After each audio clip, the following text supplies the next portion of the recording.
tonight we're going to be exploring the idea of Nelson becoming a good food city. And we've got two awesome speakers who are going to be sharing some of their expertise. So Dr. Taisia Cech is here. She's all the way over in Stoke. She works at Stoke Medical Centre and has a lot of knowledge around nutrition, and in particular how increasing plant-based nutrition can help us minimise chances of getting disease or help us to manage disease once we've got it. And then Ben Bushell is doing wondrous things in the area with his community compost organisation, and he'll be talking a little bit about reducing food waste. So myself, I'm a pharmacist by background, and a couple of years ago I started to realise that alongside medicines, lifestyle choices and food choices in particular were really important for health. So I studied certificate in plant-based nutrition and started to connect with other local health professionals and people in the community who were interested in how we could move towards more sustainable food systems. So these are some of the people who form our growing local food group. We're still yet to come up with a decent name, so if anyone's got suggestions, let us know.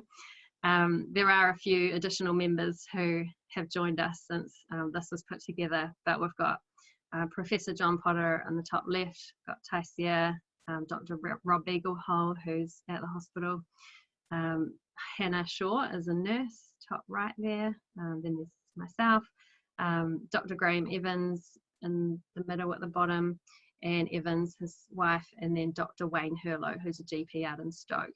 And the last three there are currently running a community health program called CHIP, which is really awesome to see. So there's about 30 Nelsonians going through that at the moment and seeing some pretty great results. So that group kind of, in October, we saw that there was this concept called Good Food Cities, which was created by the C40 network around the world. And we thought that it would be great to see Nelson adopt similar sorts of policies and hopefully cities around New Zealand following as well. So tonight I'll do a brief introduction to what good food cities are, and then Taisia will talk about the planetary health diet. Ben will talk about reducing food waste. I'll do a quick summary and give you a very quick overview of how to make a submission to the City Council if you choose to do so. And then we'll have time at the end for some questions. All right, so as mentioned in October last year, 14 global cities around the world committed to this declaration, the Good Food Cities Declaration. And the purpose is to help promote and preserve the health of the people and the planet. So these cities included places like London, Tokyo, Copenhagen, and lots of cities around all different continents around the world. So lots of different cultures, all sharing similar common goals. And kind of at the core of it, they're aiming to introduce policies that over a 10-year period, so to 2030, will reduce food waste and help to make healthy and tasty, low carbon food affordable and accessible for all. So they're quite high level ambitions, and within that there's lots of scope for the cities to create their own ways of achieving these certain goals. So these are the 4 key points in the declaration. So if a city wants to kind of move in the direction of becoming a good food city, then these are the sorts of things that they'll sign up for. So city councils will be procuring food for sometimes their own staff meetings, but also when they put on events. And some cities may also provide the food to schools or to hospitals. So in some of the bigger areas, they actually are buying in quite a significant amount of food. So over this 10-year period, they're committing to aligning what they're buying or bringing in to align with the planetary health diet, and ideally source that from organic agriculture. So Taisia will talk a bit more about what that planetary health diet is. So point 2 is supporting an overall increase of healthy plant-based food consumption in the cities by shifting away from unsustainable, unhealthy diets. And food is one of the major contributors to a lot of our environmental health challenges. So we won't be delving too much into that today, but if people are interested, we've got a webinar recording with Dr. Mike Joy. He's an ecologist from Wellington. So it really is a key part of becoming a more sustainable city, is really addressing the sorts of foods that are grown in a region and the sorts of food choices that communities are able to make, and encouraging them to kind of understand what a sustainable and healthy dietary pattern can look like, and helping them to access that. Point number 3 is about reducing food loss and waste by 50% from a 2015 baseline. So pretty major targets. And I think at the moment in Nelson, the targets for reducing food waste are much lower than that. So it would be great to see a higher target adopted. And then the last point is around creating a strategy about achieving the goals above, and involving citizens and businesses, public institutions, and other stakeholders in creating a joint strategy. So our food group has created a submission guide around what this could look like for Nelson, and we created a table that was inspired by things that other good food cities are doing around the world, but also thinking about what might work for Nelson. And there's a lot that could be done, but the first step is trying to explore if this sort of policy commitment is possible, and if so, then we really need the community to be asking our council to be adopting these policies, and then we would work together to look at what sorts of projects could get us towards that.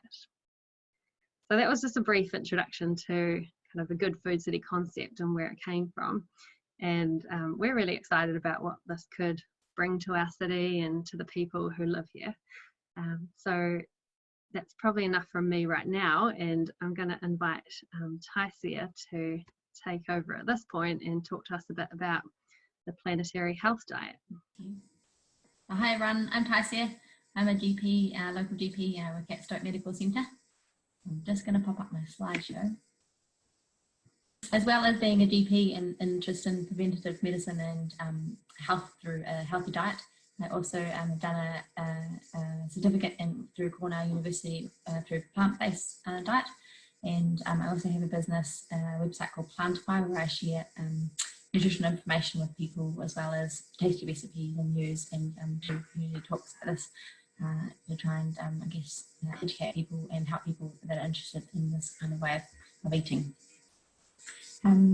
So yeah, Hannah's had a brief kind of overview of Good Food Cities today, and it's a very exciting movement that we've become aware of recently, with quite a lot of big cities signing up for it. So it's really neat if New Zealand could be, if Nelson could be New Zealand's first one, not Tauranga. I heard there's someone else trying to be the first one as well. So hopefully Nelson can be the first. I think that would be really a great shift in the right direction. And I guess what we're looking at with a big in terms of food is a big part of the healthy food system, as Hannah was mentioning, is looking at our food system, so like how it's grown, what food we're consuming, and then also the waste side of things and what we're doing with that. So she's invited me to talk today about the health benefits of a planetary diet. So I'll talk to you a little bit about why a healthy diet is important and what the planetary diet means, and go over a little bit of the evidence today as well.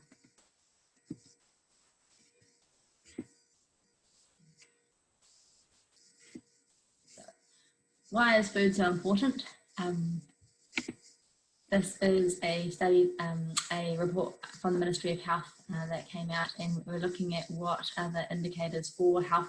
So here's, in this graph you can see all the determinants that they looked at for health loss, and there's big campaigns smoke-free campaigns and looking at drugs and alcohol, but actually if we look at it, diet is the most contributing factor to health loss in New Zealand. So diet is really important. And also an interesting report came out recently from the Ministry of Environment saying that our agriculture sector is New Zealand's largest contributor to emissions, so at 48%. So that's important also for our planet. So I'm going to talk a little bit about what a planetary diet is. So you might have heard of other diets like Atkins diet and the Weight Watchers diet, and this is the new one, the planetary diet. So I'll go a little bit about what that means. This was created from the Eat Lancet Commission, so which was a report released at the beginning of last year, I think. And their aims were to feed the world's population of 10 billion by 2050. To greatly reduce the worldwide number of deaths caused by poor diet, to be environmentally sustainable as to prevent the collapse of the natural world. So looking at the environmental impacts as well. And the Eat Lancet Commission, for those of you who aren't very familiar with, there's a picture here about the food, planet's health. But they got together 30 world leading scientists from around the world, and they looked at what defines a healthy diet and also what would be a sustainable diet. And the report looked at the global burden of disease for 195 countries, so it was really broad. And it found that the most significant aspects of diet to health loss was low intake of fruit and vegetables, low intake of grains, nuts, omega-3, and high intake of salt. And this contributed to more than 2% of global deaths per year. So they worked it out as 154 million deaths just due to these few factors that are very modifiable. And so they came up with the planetary diet as a recommendation of what they thought would be best for human health, but also for the planet's health. And the sort of overview of it would be to increase the consumption of plant-based foods, so lots of fruit and veggies, lots of whole grains, lots of nuts and seeds, and then trying to limit our protein sources from animals, so making it mostly from plant sources. So they kind of wanted it to be a dietary pattern rather than like a strict set of rules about what you needed to do. And reading through it, they wrote so they wanted a variety of high quality plant-based foods and low amounts of animal foods, but also refined sugars and unhealthy fats, and also to be flexible. So I thought that was quite interesting that they included that. They really wanted to the diet to accommodate different individuals, different situations, different traditions, and different dietary preferences. So that's why it's kind of more of a dietary pattern rather than a strict set of rules about what you need to follow. And for a bit of example, you can see here the plate picture that they've put up. And they're recommending, so every time you have a meal, sort of thinking about this ratio, that half of it being fruit and vegetables, and then just under a quarter of it being whole grains, and then we've got some other animal and plant protein sources. So most of your protein coming from plant sources and some from animals if you wish. And when we're talking about how much they're recommending in terms of protein impact from animals, one of the estimates was 13 grams of eggs per day, but one egg is 50 grams. So I guess one way to think it would be over a week, so that would be like 2 eggs or less a week. Or they've also written 14 grams of dietary meat. So if you think of that, I think that's one burger patty a week. So it's sort of very small amounts they're recommending over time. So I want to talk a little bit about what the evidence is for eating more plants, if there's other sort of evidence that this is the right way to go. And I found it really interesting, the Canadian Dietary Guidelines, which came out last year, and they are sort of one on their own, and they looked at a lot of scientific research, but they decided to exclude any sort of commissioned reports that were sort of potential conflicts of interest, so that are not looking at any sort of lobbying from any of the food companies or any reports that were written or science that was undertaken from them. And they recommended eating plenty of fruits and vegetables, whole grains and protein foods, choosing protein mostly from plants. So it's very similar to the planetary diet, where they've got the fruits and veggies sort of half your plate, and then quarter of it being the dietary whole grains, and then the other quarter being proteins mostly from animals and some from plants. Mostly from plants and a little bit from animals if you wish. So they found in all their research that eating more plants, then you're eating a lot more fibre, and this was important because it reduced cardiovascular risks, also colon cancer and type 2 diabetes. Eating more vegetables and fruit was associated with a lower risk of cardiovascular disease.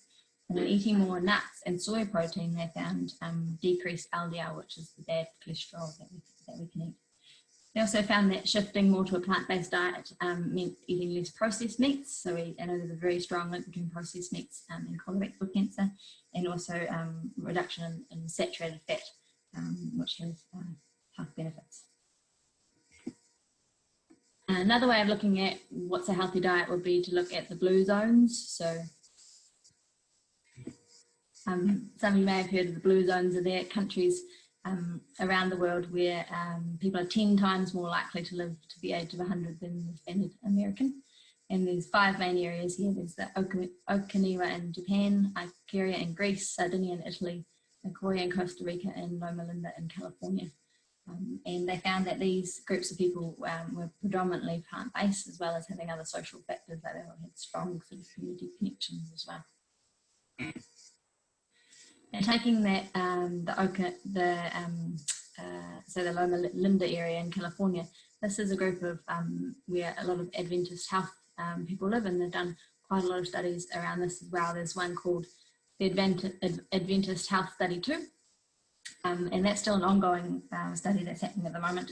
And I think they've got 96,000 participants at the moment, so quite a lot. And they're looking at the Seventh-day Adventists, and this is interesting because they have quite a particular sort of set of guidelines to do with their religion. So their religion encourages them to be vegetarian, encourages them not to have alcohol or cigarettes. So it takes a lot of those confounding factors away.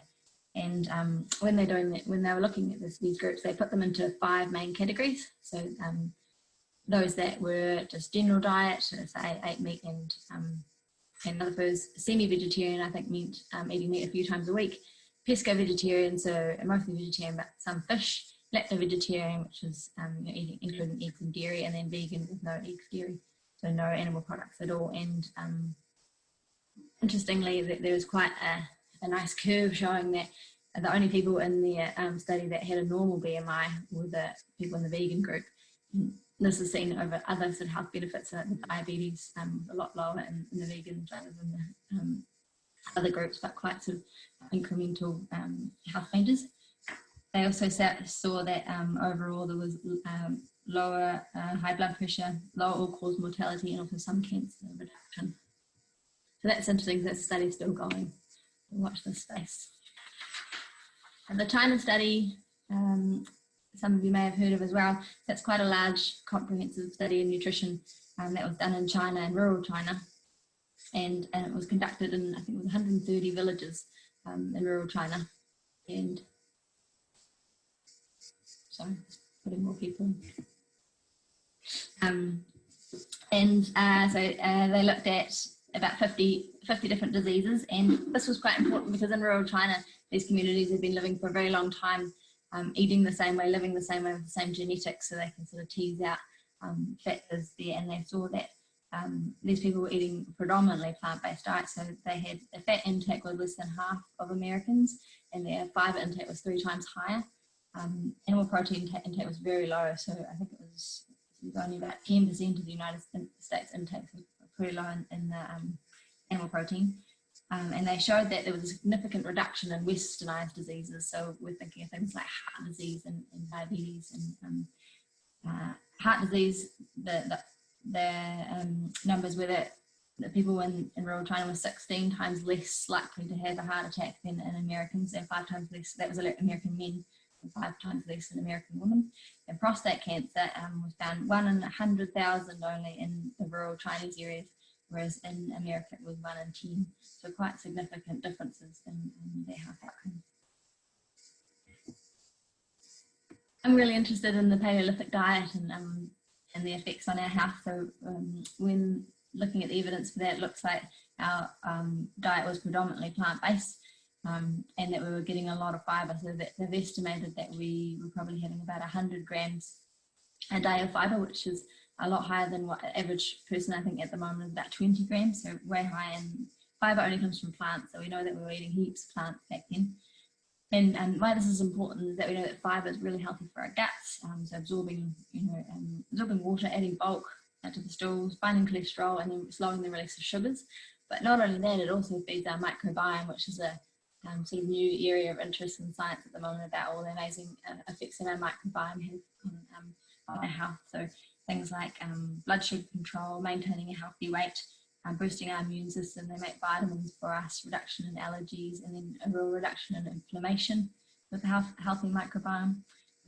And probably plays quite a big significant role in our mood and our ability to deal with stress. There's a lot of serotonin and other neurochemicals being made in our guts. So one recent study showed that individuals with less types of bacteria, so sort of a narrower range in our gut, they had a higher overall body fat, higher insulin resistance, higher inflammation, and also higher in some cancers. So we know that eating a plant-based diet encourages, with all that healthy fibre, encourages your microbiome to be more, but also to be more diverse, which is really important. If we're thinking about shifting communities, we also need to think about equity and money and finance. And a really good, some really good research that came out recently was from Otago University. I think it was at the beginning of this year. And so they wanted to look at the effects of a shift towards a healthy, climate-friendly eating pattern, which was predominantly plant-based. And they found that we could save up to 42% of our emissions, diet-related emissions. They also found that there'd be a lot of health gains for people. So they estimated 1 to 1.5 million quality adjusted life years over a population's lifetime, I think it was, and healthcare system cost. They said that we could save 14 to 20 billion dollars for the for New Zealand dollars if we shifted more to this kind of diet. And really interestingly, when they looked at equality, per capita health gains for Maori were a lot higher, so between 121% and 178, greater than those in non-Maori. So it's helping bridge our equity gap there as well, which I think is really important. Health-wise, they suggested that that would reduce our rates in heart disease, type 2 diabetes, obesity, and some cancers as well. So eating more plant-based or a more planetary diet, so the pros for this, so the health benefits of cardiovascular disease reduction, reduction in diabetes and insulin resistance, lower BMIs, reduction in some cancers, and definitely prostate and colon. Improved digestive disorders, so inflammatory bowel disease, diverticular disease, constipation. We'll probably see a big reduction in healthcare costs, and there is some evidence to show that it might help with inequalities in New Zealand. And I haven't even started on the planet health side of things, which would be a whole nother talk, but it is amazing what we can do for reduction in carbon emissions, our water usage, deforestation, and our animals as well. So it's a win-win, really. This is my website again, if anyone wants a little bit more information on the nitty-gritty of a plant-based diet. So if you want to find out more about protein and B12 and iron and that kind of thing, there's information there. Or if you want to try eating a little bit more towards the planetary diet, there's lots of healthy recipes that are plant-based, so you can check that out if you have time. So that's about all from me. Hope you're all staying safe, and hopefully I'll see, I'm coming back from maternity leave soon, so I hope to see some of you again there or at some more community events. But I think it's probably time I hand you over to Ben, and he can talk a little bit more about the food and composting and food waste side of things, and hopefully have some time at the end for questions. So if you've got any questions, jot them down, and hopefully we can have a good session at the end and have a chat. Thanks. Thank you, Taisia. You touched on just then, Taisia, where I'd like to start actually, and that was oh, hello everyone. Sorry about that. Head's already in the talk. Nice to see you all. You mentioned the impact of a plant-based diet on the planet, and for a lot of my passion and the community compost passion is comes from what we can grow, and the carbon sequestration of the plants that grow, and the compost in the soil itself sequestering carbon too. So yeah, I feel that's really it's a nice overlap there, and I think it's very important to remember that when we're talking about plant-based diet and also talking about composting. They're very intimately linked, and I think they should be, and I think we should all really champion that.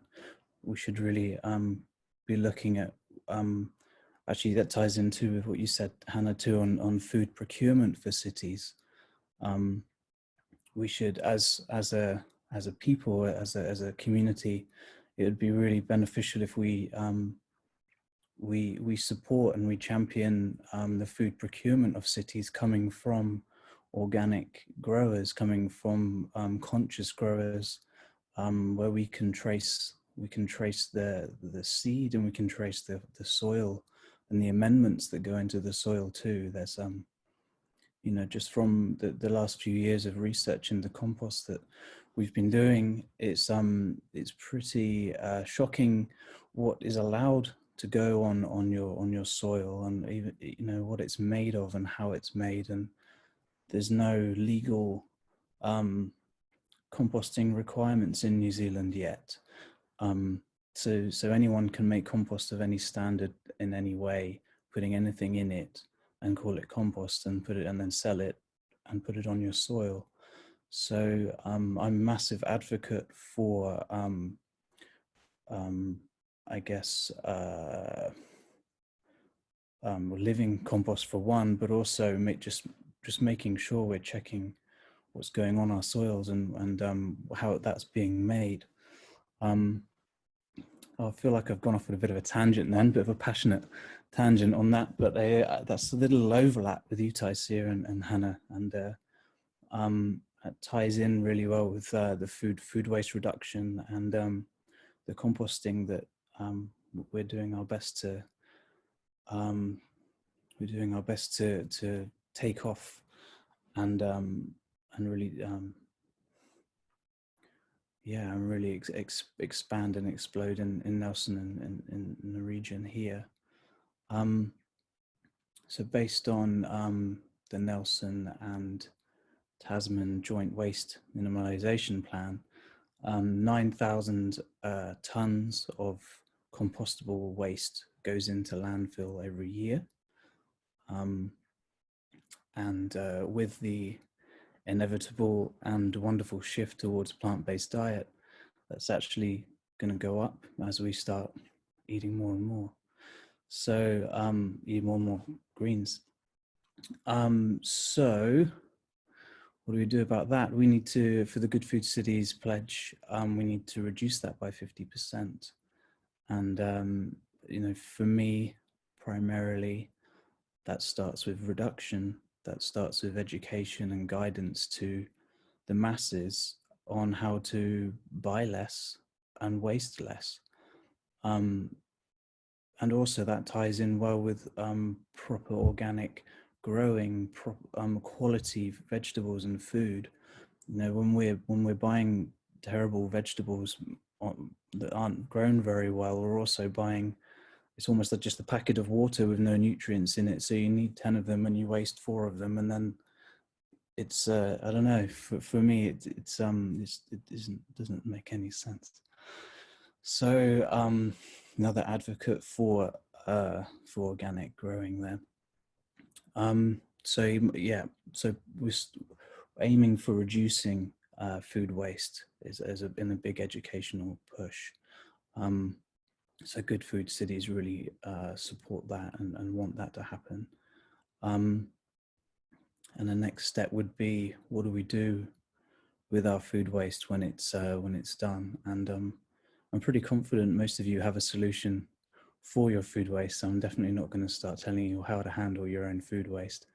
But on a whole, as a community and as a town and region and as a world, really, we're very naive and misguided on what happens to it when it goes in the general waste, and how easy it is to actually handle it yourself if you're supported and educated there too. So I know this is all supported in the Good Food Cities too, and this is a big part of why I like to be involved as well. Is home composting is I don't know, it's amazingly good for mental health and great for your own growing.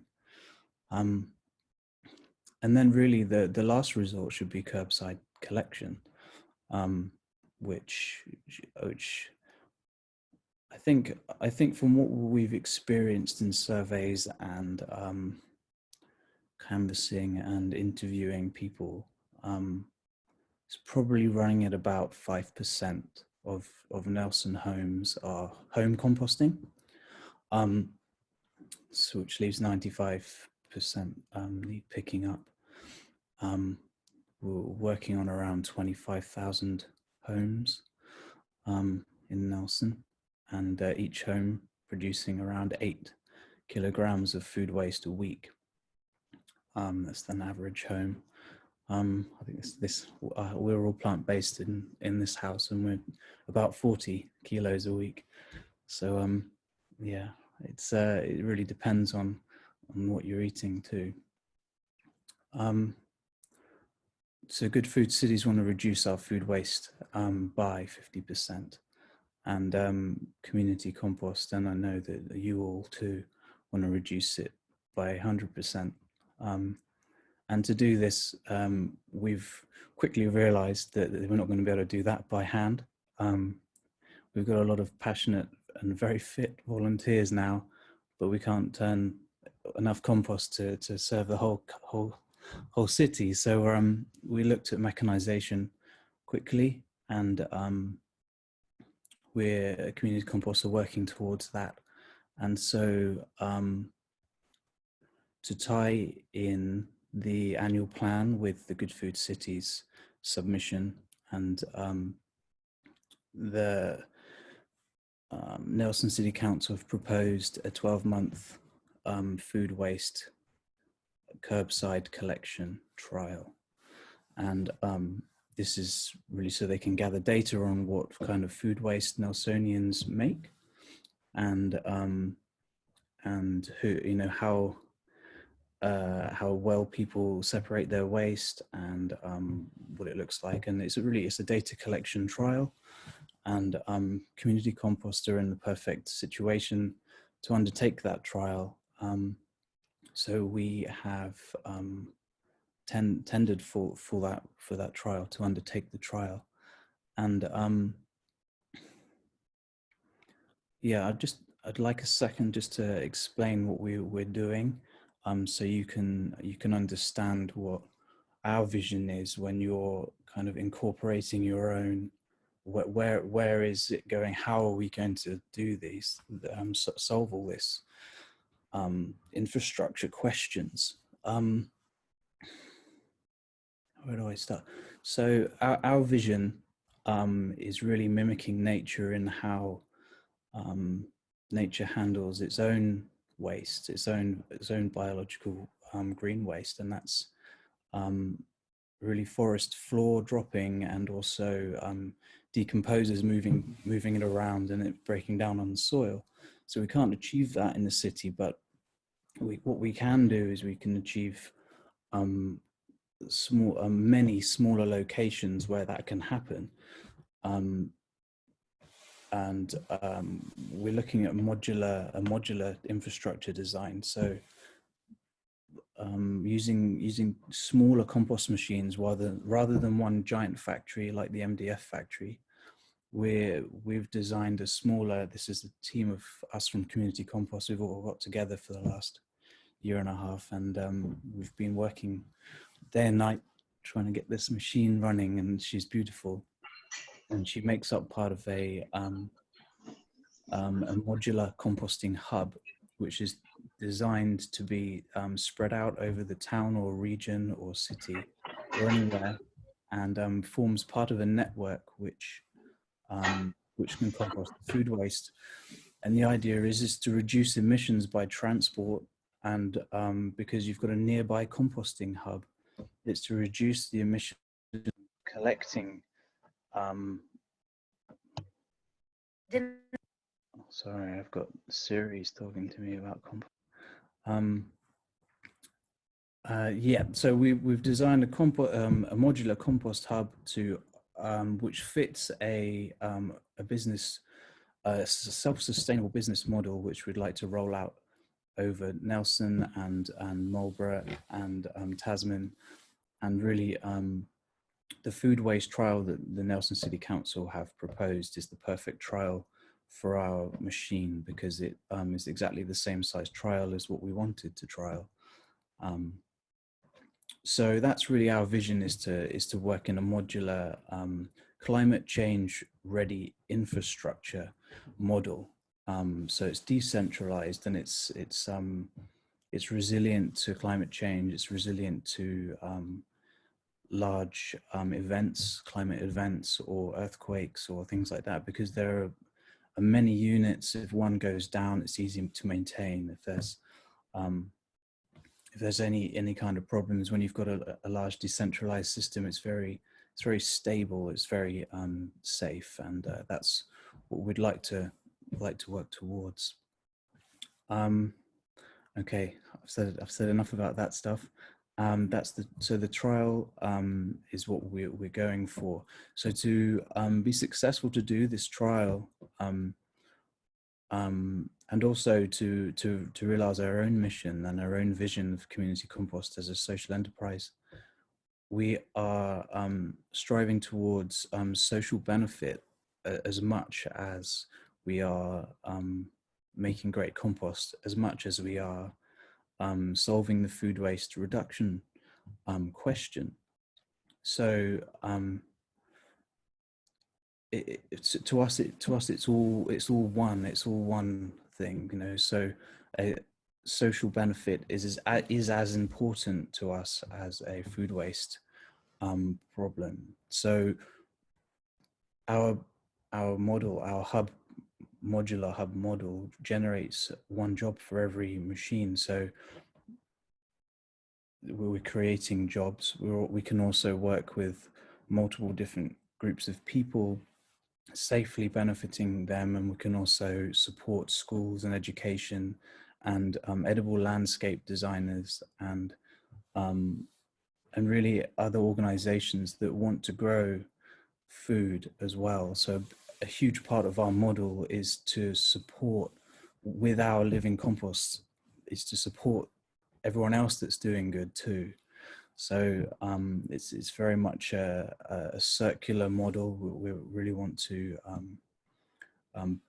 be well connected in the community and and support as many people as we can, which is really the way forward for a healthy society. Anyway, if we'll have a bit of ownership over our food and our waste. So I guess that leaves me to my last thing would be to ask you, when you make your submissions, it would be extremely valuable for you to communicate your support of community compost and our vision, because the decision isn't made yet for us to do this trial or expand and do this mission.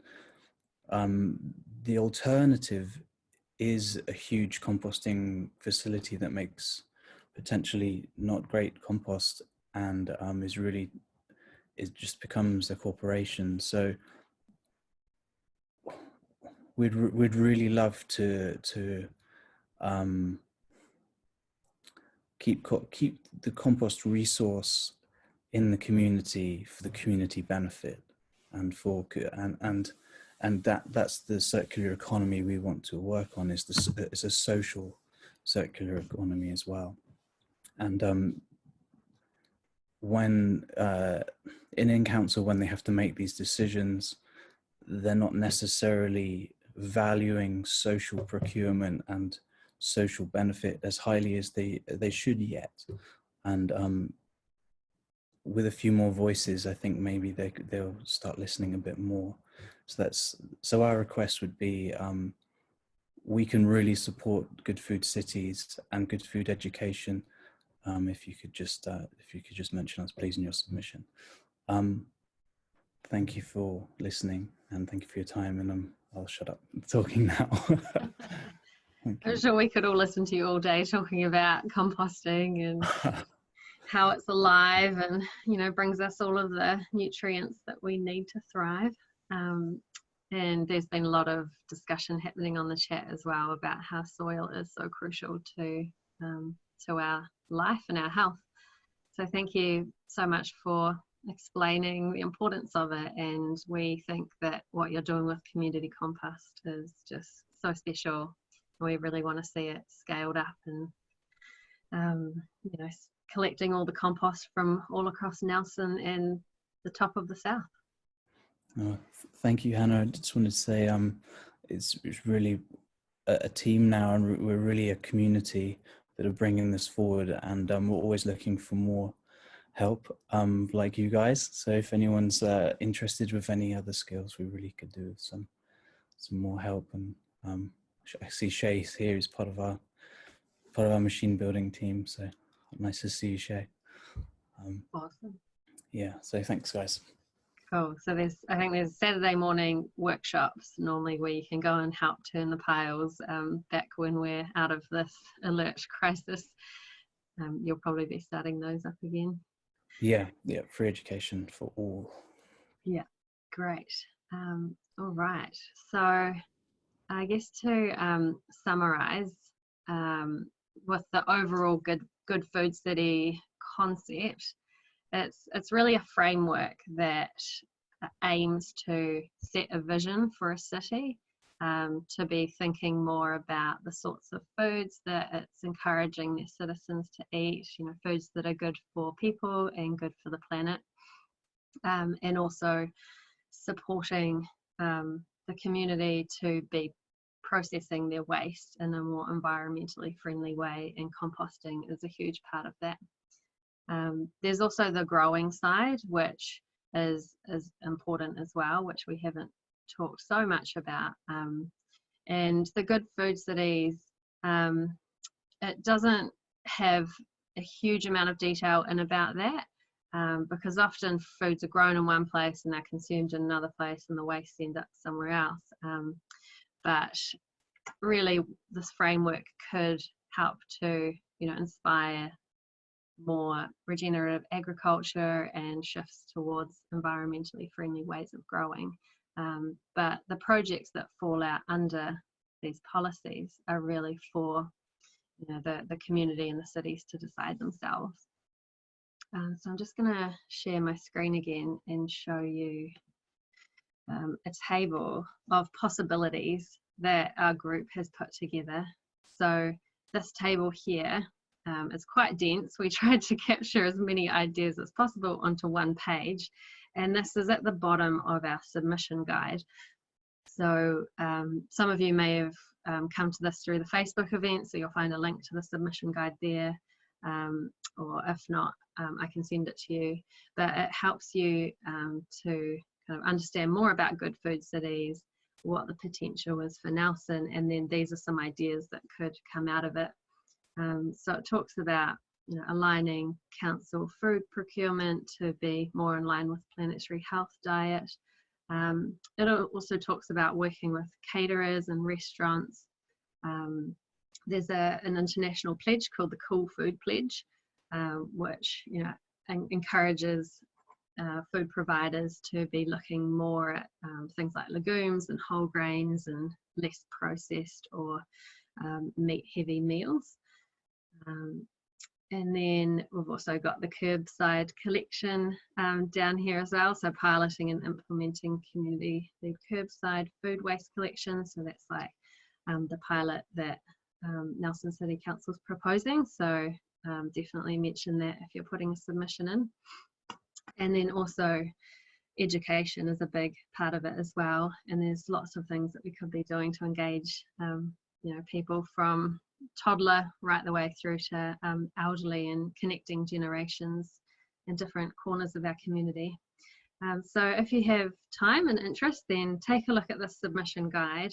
So it's 4 pages, and it will really help to simplify the process if you want to put in a council submission. It's also got the link here to actually get to the City Council website. And when you click on that, then you'll get to this page here. And it's a pretty simple form. So you just click down here that you want to submit on the annual plan, and then it will open up the form. You put in your details. If you want to submit on climate change, which is what the Good Food Cities would fall most closely underneath, then you just write down your comments about what you're encouraging the council to do, and why, really. So you can take any inspiration from the submission guide or any of your other ideas that you want and pop them in there, and then you just click done. So it's pretty easy, but it can be a little daunting if it's the first time that one does something like this. So that's pretty much all that I had to say. We could really go on all day about these sorts of ideas and opportunities, but we wanted to allow some time for everybody to ask questions, particularly with Taisia and Ben here. And I also noticed that one of our councillors, Kate Fulton, is here as well. So I might just, hey Kate, I might just ask Kate if she has any comments as well on the Good Food Cities idea and the submission process. So thanks for joining us tonight, Kate. Oh, hi Hannah, hi Ben, hi Taisia, hi everyone else. I can't see who else is here because I'm on my phone at the moment and I haven't figured out how to see all your faces. But great presentations, and thank you so much, Hannah, for coordinating this and trying to make it happen. I think it's an amazing initiative. So I'm Kate Fulton, Chair of the Environment Committee, and I am, I guess, the City Councillor who's tasked with climate action. So climate action, whether that's mitigation, adaptation, or building community resiliency. So a lot of my work is around trying to, having declared the emergency last year, trying to encourage council to cast a climate lens over everything it does.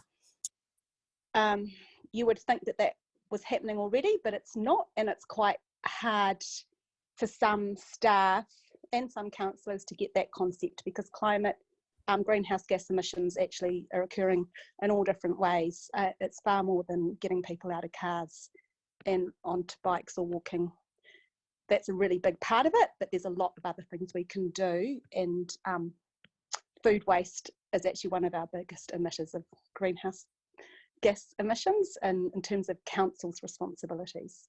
So really supportive of Ben's work at Community Compost, and one of the first things I did when I got onto council was push that we try and make getting all food waste out of landfill a priority. So the staff have come back and they have suggested this trial of 200 houses, and then see how that goes, see if there's uptake of it, and then they will roll it out to be all households if they can make it financially viable. So just a couple of points on that. Ben, you talked about the modular system and being able to have small berthas sort of dotted all out over the city. Wonderful idea. I don't think the staff or the councillors are quite warm towards that just yet. So let's just talk about how you can upscale. Let's not talk about where you'd put them. So that's just a little bit of feedback, because I completely get where you're coming from, but for some people composting remains quite an industrial concept, and we just need to be mindful of that. The other thing is, Ben touched on how probably most of you compost at home. It's been raised to me by staff that, so I guess my intention is it's only going to be cost effective if everyone pays. It's not that some houses come in and pay for that service in terms of curbside composting. It'll only be cost effective if everyone has the opportunity to put composting out, just like you have the opportunity to put your glass and recyclables out. And if you had people opting in and paying an extra fee, we wouldn't make enough money to deliver it. Plus you'd end up with a much lower number of people uptaking. So if you're submitting and you compost at home, please say, even though I compost at home, I'd be willing to pay for this service if it means that 95% of other people put their food waste out on the curbside each week, because I think we can be altruistic and support that, even if we're choosing to still keep our food waste at home. My other feedback is please submit on edible landscaping. We're using the word edible landscaping to talk about planting fruit trees and having more edibles in our cityscape. So a lot of that's about community resiliency. And if you think about, you can also submit on that through a COVID lens. If you think about when there's an emergency and people's need to suddenly go to the supermarket to buy food, if we have more food available to people in our community, particularly people who are renting or may not be able to grow their own food at home, then that's a really important part of what council can provide, access to affordable fruit and veggies. And just going back to composting, that's another really important reason why it needs to be across the board, because a lot of people who rent aren't allowed to compost at home as part of a condition of their tenancy agreement. So that's been fed back to me by people who rent. So to make it equitable, it's important we have edible landscaping available to our community, and for those who can't grow their own food at home.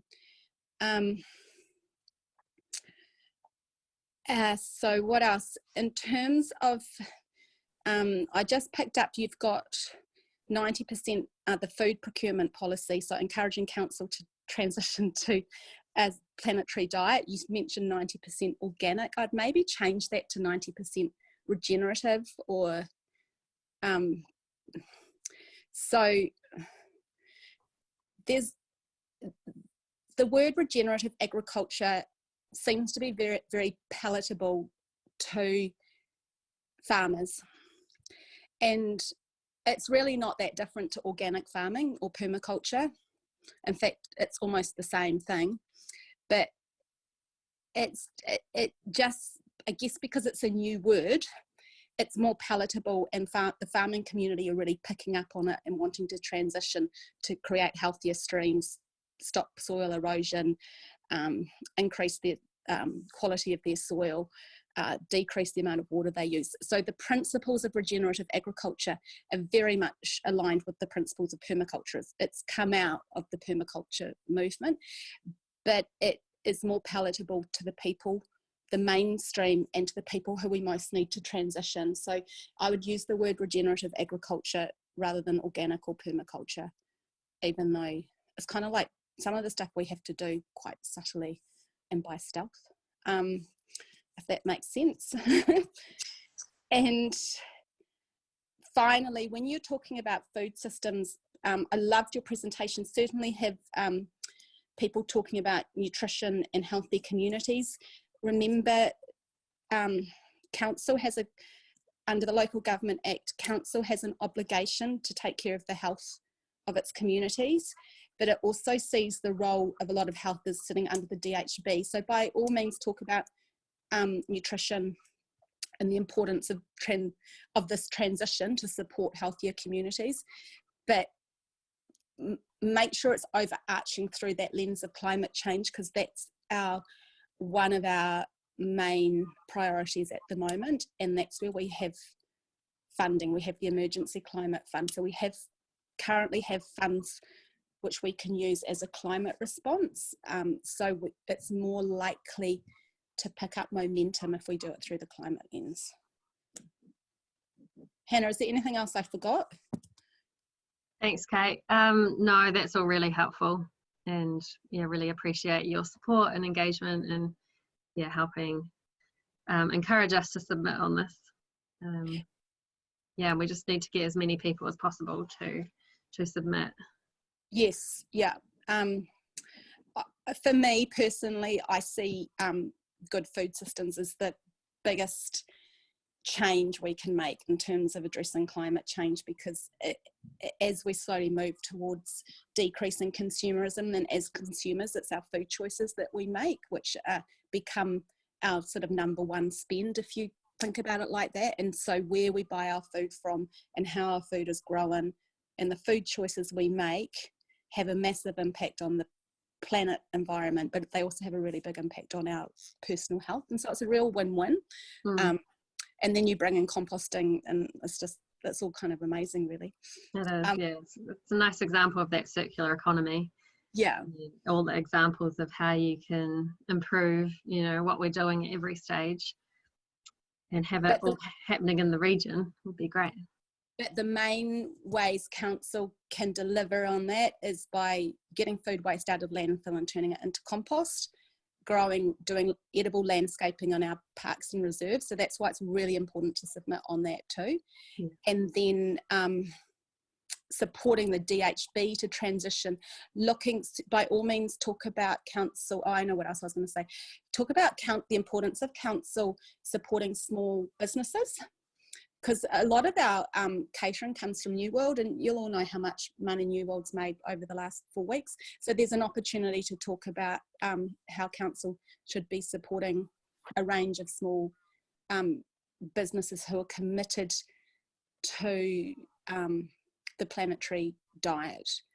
I probably would just stop there. And please, I wouldn't talk about veganism or transitioning to only plant-based food. I talk about a predominantly plant-based diet, because 15% of the population understand the concepts of plant-based diet. Only a very tiny percentage of people eat exclusively vegan. We need to get the other 85% transitioning in that direction. Yeah, so really think about people who have not thought about this way of eating at all before when you're submitting. Sure, yeah, that's a really great point. Thank you for making all of those things much clearer to us. Thank you. All right, well, shall we open up the floor now to other people who have got questions? I can see a couple coming through in the chat, but did anyone want to kind of unmute themselves and voice their question to any of the speakers or to Kate?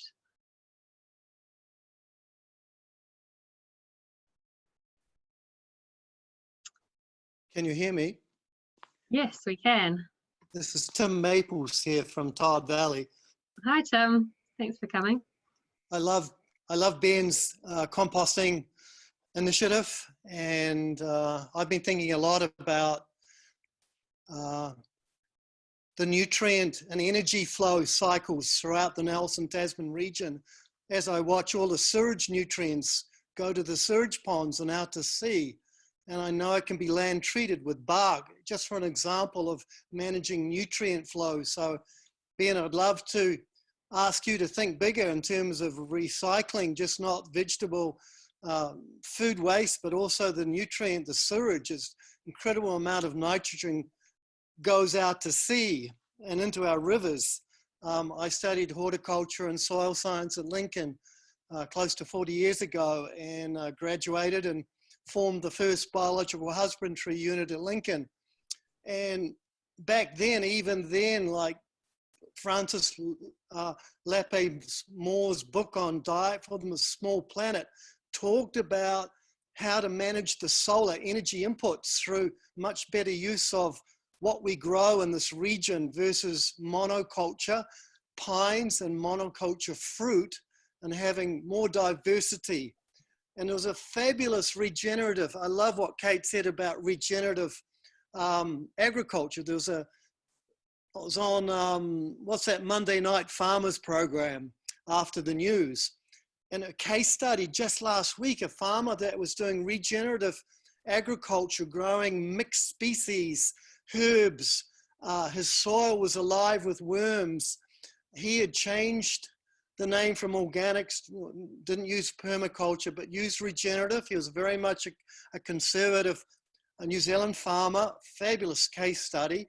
And he was really into putting carbon into the soil and bringing a life back into the soil, which was the precept of the Soil and Health Association 40 years ago. Healthy soil, healthy food, healthy people, healthy environments. His only thing I felt he was missing, he was growing incredibly beautiful crops, but it was all for animals.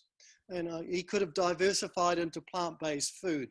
So anyway, I might see if there's a way I can help you, Ben, and if I could be a resource for anyone else, as I do run eco workshops out here in my Top Valley permaculture type of farm every year or so. And I have a background in horticulture and growing. I have done lots of research into the poisons used on apple growing and on our food supply. Even here in the Nelson region, a few years ago, I created an Awaken Alive Food Energy bar. And in researching why our organic bars were better than other bars, I did all the research on the sprays and toxicity around our horticulture and fruit growing, and it's not very good in New Zealand. It's not very good in New Zealand. So I have a lot of enthusiasm about changing horticulture, agricultural practices here in our region. For example, a simple one is Christchurch City Council is using pine extract for all their curbside spraying, and all they don't use Roundup anymore. And NELMAC could very quickly be influenced to shift from using Roundup. So there's a lot of what I call small wins that could happen, and there's some larger wins if we could show a business case to the council about even recycling all that sewage. I would love that. Anyway, I'm just raving a bit. That's enough from me for the moment. But I am a resource, and I'll see if I can make contact with you in other ways. Cheers. Thanks, Tim. Nice to meet you, Sounds Tim. like you've got loads of good ideas and would love to connect with you and talk about them in more detail. Good. And John Potter's a very close friend of mine as well. Oh, good. Yeah.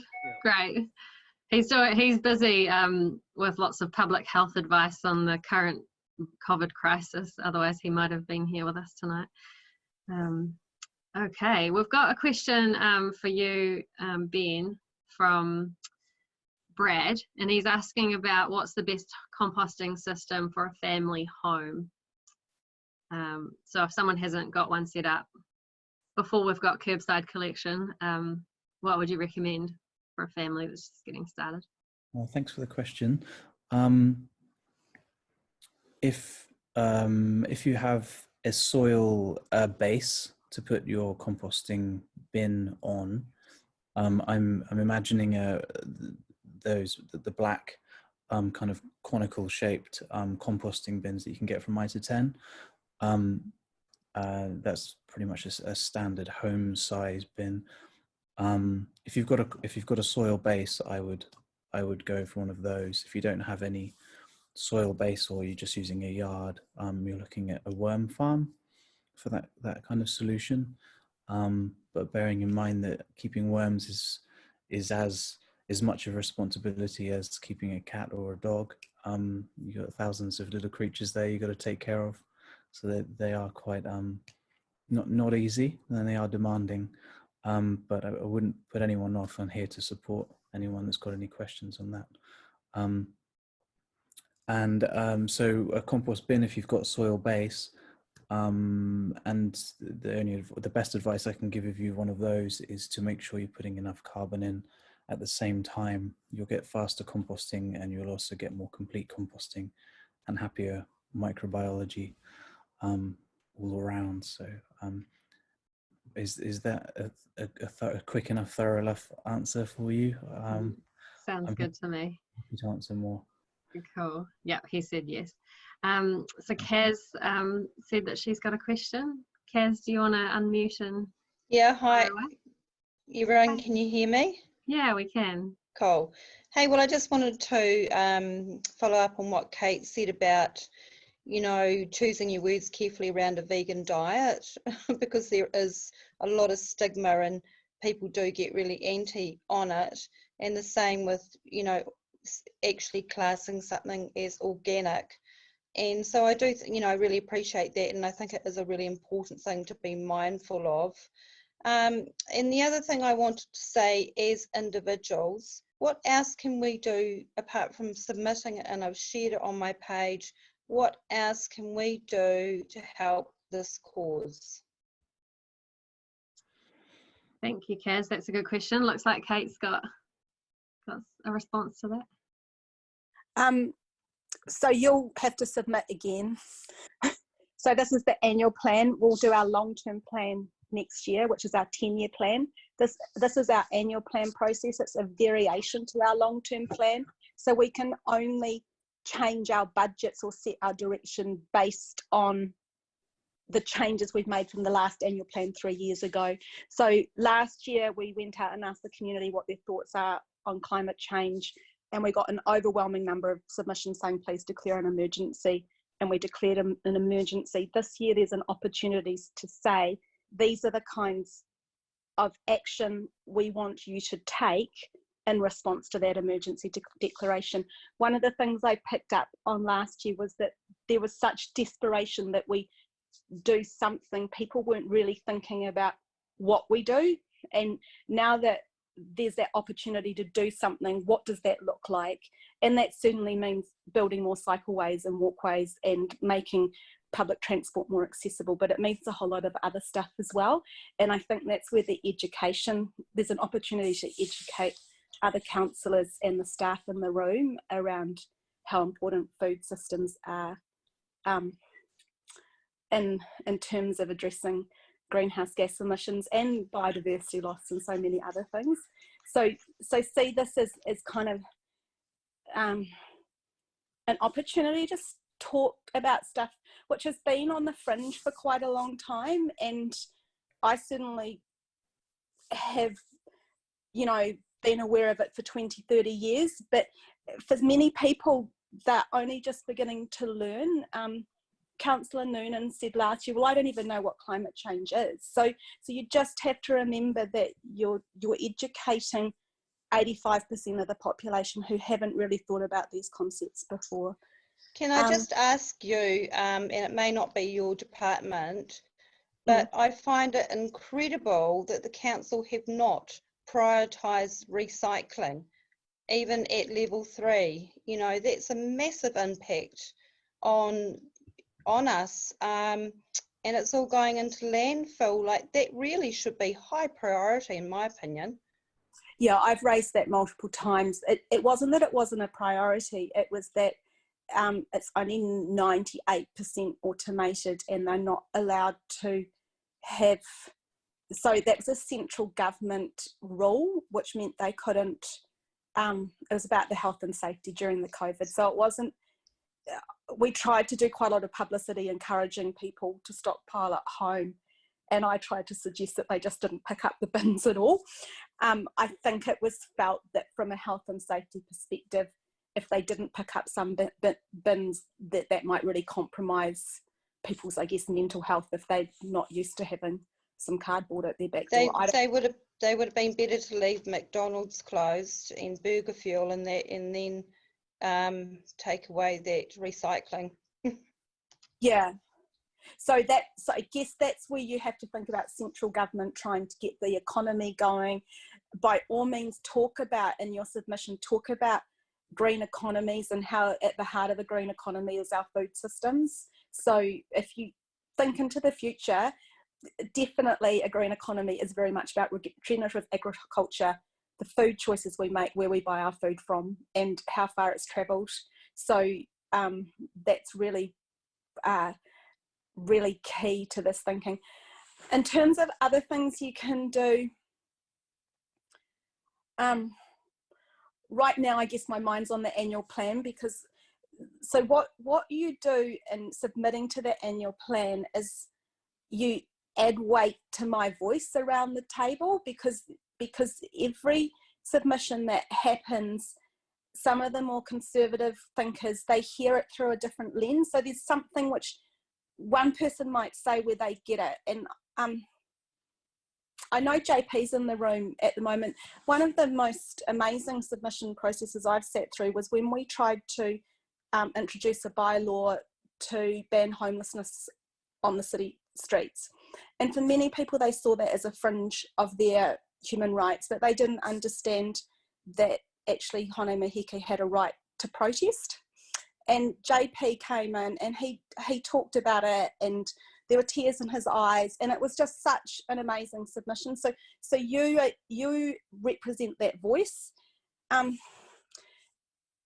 Council you have to be really patient as a city councillor. I have watched people submit on glyphosate for years, and I'm just beginning to get traction on that. So Tim mentioned that really briefly. I'm trying to get a glyphosate policy as part of my environmental work, and I'm trying to get them to clearly define the difference between parks and reserves, roadways, regenerative agriculture, which doesn't really affect us, and then biodiversity, weed management, which is quite different, where you gel apply to get rid of a weed sort of one off, and then things hopefully grow back, and we're not repeatedly spraying. So I'm trying to get the staff on board with glyphosate. So if people want to submit on that as well, it's kind of, well, it is part of the food systems actually. I hadn't really thought about that. So just keeping on talking about it in your community as being a real priority to you is one of, and you know what else you can do to help? You can help people like Ben, who needs volunteers to help him volunteer to do hands-on practical stuff. Like, we're trying to get edible community gardens in all of our parks and reserves, so we will need people to volunteer to take care of them, to do the weeding, and to maybe we need to get some signs saying please don't pick the fruit before it's ripe, that kind of thing, and leave some for other people. So just thinking about those sorts of ways where you can get involved in your local neighbourhood as well, that would be really helpful. Sure. The Nelson Tasman Climate Forum is another place where anyone can come along. You can choose your own subgroup area of interest, and there's one around food and there's one around diet. So that could be another place where you can regularly have discussions and talk about what sort of action can be advocated for. I see that Marie's said she's just got a quick query before she goes. Marie, do you want to unmute and share your question with us? Hi, kia ora everyone.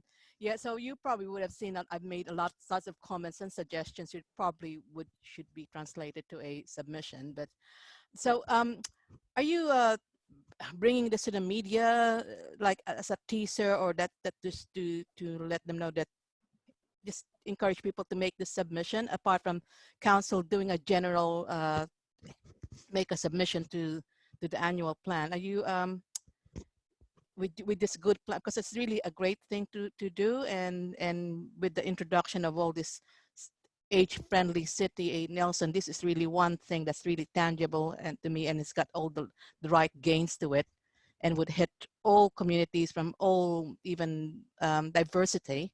So are you bringing some media release into this as a teaser to get people? We haven't got a media release written. If anyone wants to volunteer to help us write one, then we would welcome that. You know, we're all working on this outside of our, you know, day jobs at the moment. So kind of getting that submission guide together and the webinar, and those were the main things we're focusing on. But if we can get some media attention, then that would be wonderful. Okay. Yeah, we'll see. Yeah, I'll see what I can do on that one. Oh, lovely. Okay, just well, promoting it out there. Yeah, sure. I'll let you know, and I'll send one of you who's part of it as contact. Great. Yeah, my email address is on the submission guide if you wanted to see anything through. Yeah, that's wonderful. Thanks, Marie, and thanks for your positive comments on the chat. Yeah, that's it, right. Great.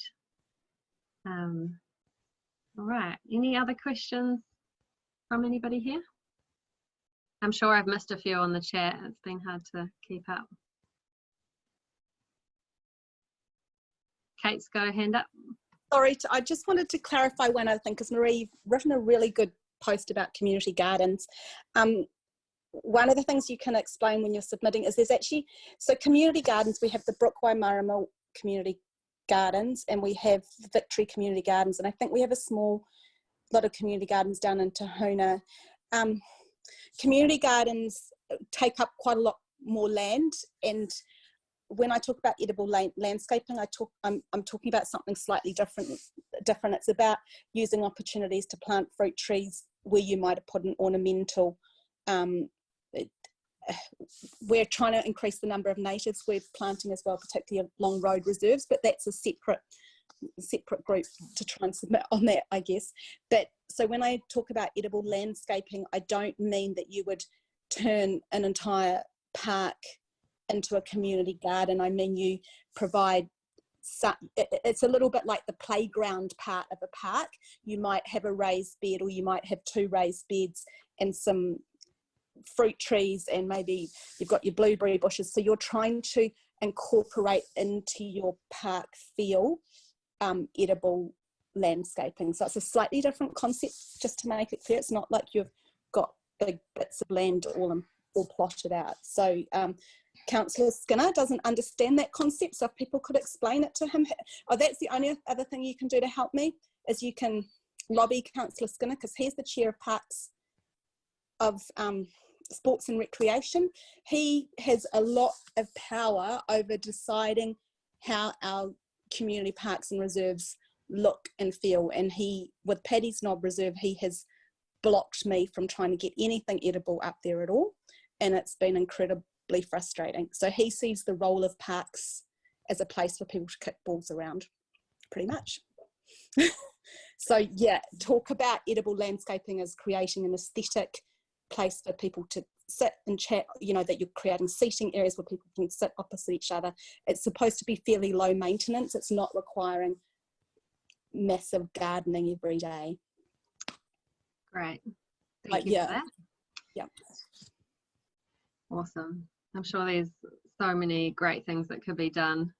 Looks like JP, did you have your hand up there? I did, sorry.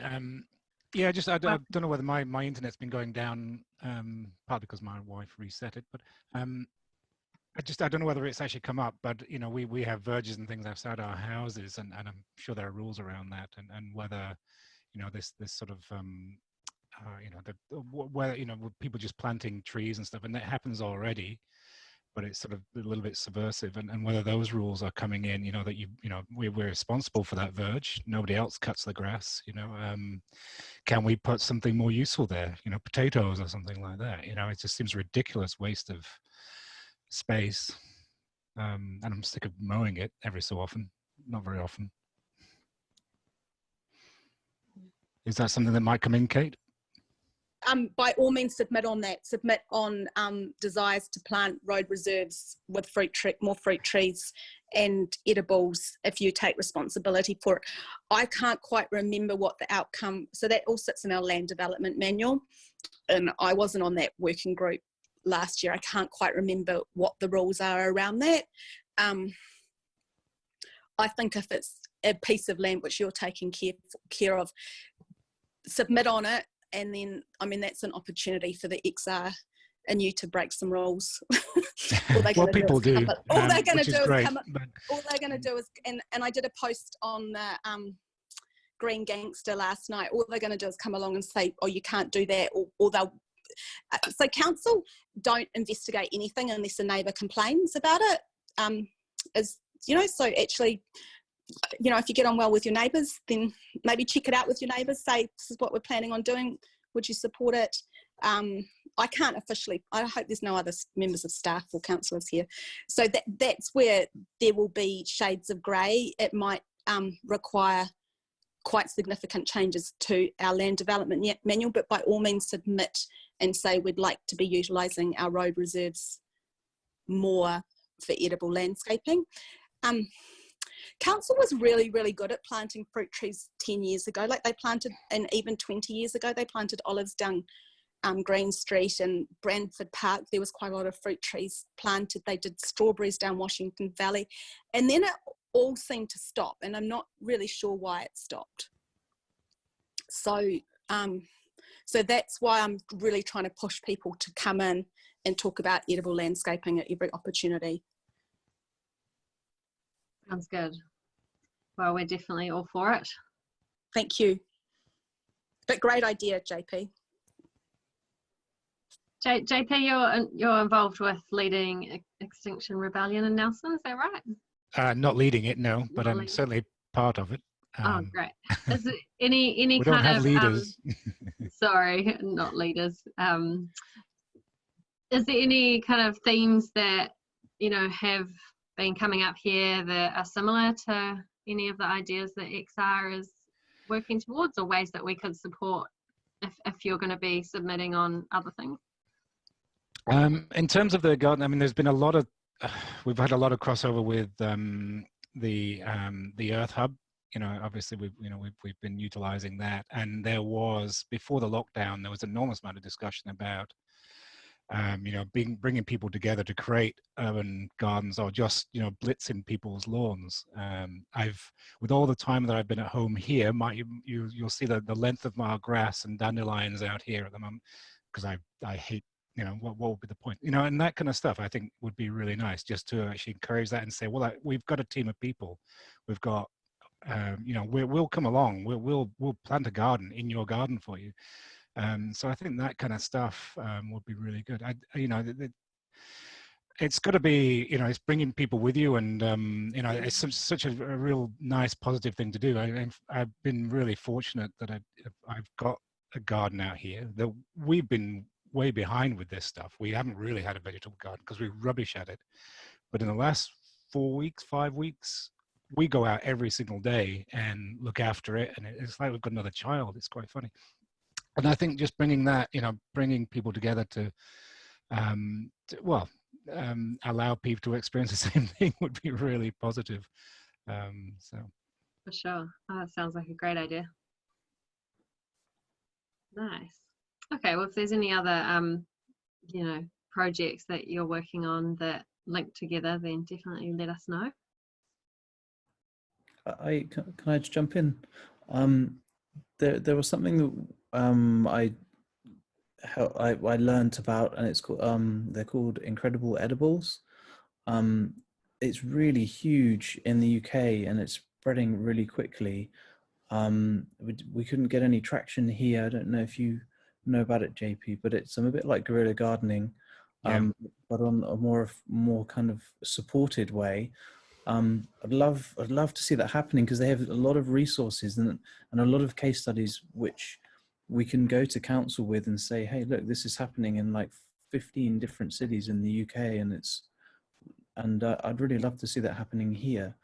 Yeah, my mum was actually involved in it in the UK, so they're up near Rosendale. So, and she was responsible for a local one, and they took over a lot of space. So they had it was an orchard, one of the best ones. When we were over there, we went and helped out on that. It was an orchard that was attached to a nunnery, and the fruit trees from that were ancient, and there were apples from it that people hadn't seen the varieties in enormous amounts of time. So there was some wonderful things like that came out of it.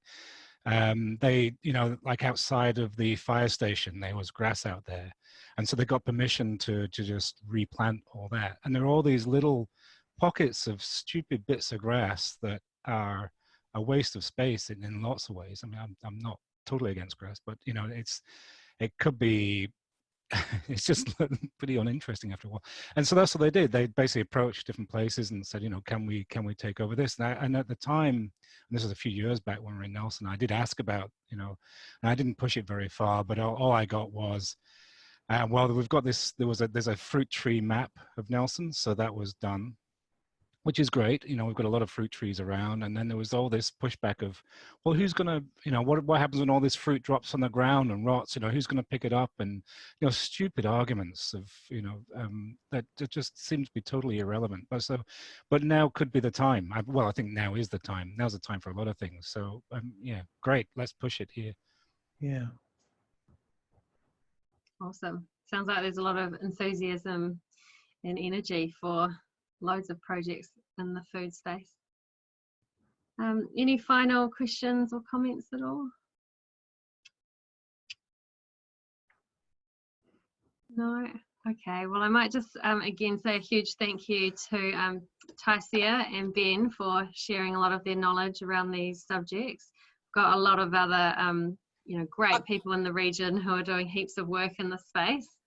Kate, were you I've about to just say remembered something? one last thing, talk about bees, bee-friendly plants as well. So yeah, I always forget to mention the bees. I have had quite a few people contact me about bees, but council can certainly be planting lavenders, bee-friendly plants, blue plants, forage. So that's part of the edible regenerative agriculture concept, but talk about bees in our communities. Paris apparently has a beehive on just about every single rooftop. Wow. Yeah, so yeah. The wonderful thing about submitting to council, if you haven't done it before, is you get to give your story and what's important to you. And if everyone gives a different story, it makes it more interesting to us. So, yeah. What length of submission would you suggest? Do they prefer shorter, or can we? You have 5 minutes. Some people are great orators and just talk to, they've written something and they just talk to their submission. You don't have to write a lot when you hand in, so you can do a written submission and then you can talk about whatever you want. You can bring in supplementary material and ask for that to be copied and passed around, and then it will be added into your submission. Some people do presentations, people play songs, people do slideshows, people do little movies. It makes it really interesting if each one's slightly different. And some people tell a story, a personal story. Some people talk about other countries and what they've seen in other, they'll show photos of what they've seen in other parts of the world. So there is an opportunity for you to be creative in the way you go about it. I think making sure that there's a consistency in terms of, if we ask for too much, so that's my only hesitation with the berms, JP, is we don't want the edible landscaping elsewhere to be blocked because too many people have asked to plant their road reserve, and then there's an issue with cars and health and safety, or overgrown, or look and feel, and neighbours becoming conflicted. So for now, my main drive is edible landscaping in our parks and reserves, because I know we have quite a large budget to deliver that. And then, maybe let's do that, and then next year let's push for the berms, or in the meantime, maybe XR can do some guerrilla gardening and see what happens.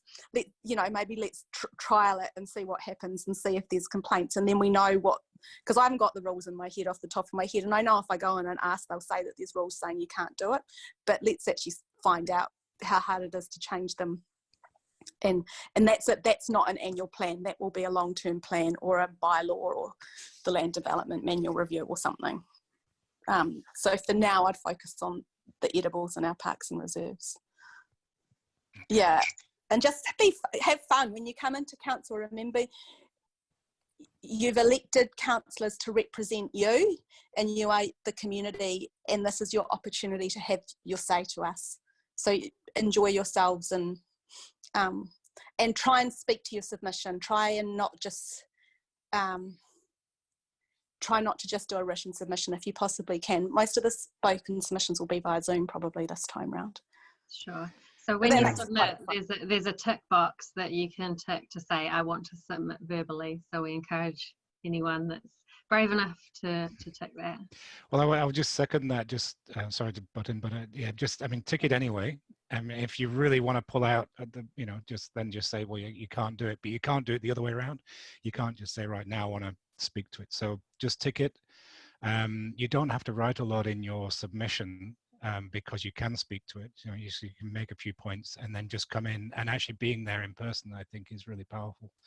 So if you can, it is daunting. I've done it. I've countless times. I don't know how many. And every time I go in, I'm nervous. And it's just one of those things. If you believe in what you're doing, you're going to have to do it. It's and hopefully, like through the climate forum, I've been hoping that we'll try and do some workshops around this, because it shouldn't be that hard. This is a process that should work for us. So yeah, let's see if we can make some changes there as well. Just to clarify, as an individual, you have 5 minutes to speak, but that includes question time. So it's good to aim for 3 minutes, and then there's an opportunity for people to ask questions, for councillors to ask questions. We try to make sure someone asks a question, because then it makes you feel like you've been listened to. But if we're running behind time, or if your submission's just so clear and good, then we might not ask a question. Great. Thank you for clarifying. It's really useful. We might come back with some more questions before the the verbal submissions. Yeah, if anyone has any questions, I'm available via email or a phone call. Just look me up on the council website and get in touch. Great. Sounds good. And if anyone wants to share the submission guide, feel free to share that far and wide and encourage other people to submit as well. Awesome. Well, thank you again to everyone for showing up, giving us an hour or two of your time. And, you know, there's the more energy and the more people that we get involved in this, I think, you know, the more that the voice will be heard and the action will happen. It's just a matter of when. Yeah, every submission counts. Yeah, absolutely. Great. All right. Well, thank you all so much, and good luck with the submissions. Thank you, Hannah, for organising this, and everyone else. It's great. Oh, you're very welcome. There'll be more where this comes from, I'm sure. Yeah, awesome work, everyone. Thank you. Lovely Friday night at home. Yeah. Have a good weekend, everyone. Keep up the good stuff. Bye. Bye. See ya. Bye. Bye.